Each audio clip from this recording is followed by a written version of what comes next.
Assalamualaikum warahmatullahi wabarakatuh. Salam sehat untuk kita semua. Saya Dr. Nika Vidya Putri, Dokter Puskesmas Muara Klinik. Hari ini saya akan memperagakan etika batuk dan bersin yang benar. Bagaimana perasaan Anda bila ada yang batuk sembarangan di sekitar kita?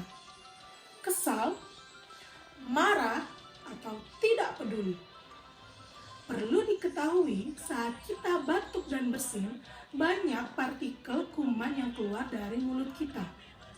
Oleh karena itu, penting untuk kita menerapkan etika batuk dan bersin, agar kita tidak menularkan penyakit kepada orang-orang di sekitar kita.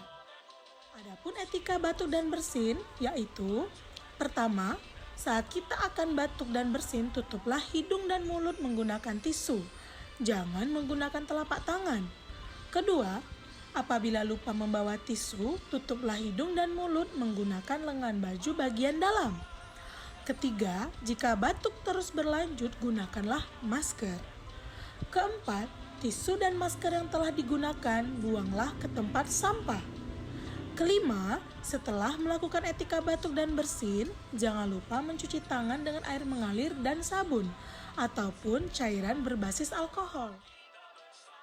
Selain melakukan etika batuk dan bersin, sebaiknya kita menggunakan masker saat akan keluar rumah. Mengapa masker itu penting? Karena masker berfungsi untuk menyaring debu dan partikel-partikel kecil di udara, serta melindungi kita dari penyakit yang ditularkan melalui udara.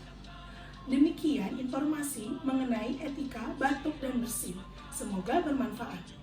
Jalan-jalan ke Kalangan, sampai Kalangan membeli ikan asin. Marilah kita bersama-sama menjaga kesehatan dengan menerapkan etika batuk dan bersin. Karena keluarga yang sehat berawal dari kita. Assalamualaikum warahmatullahi wabarakatuh.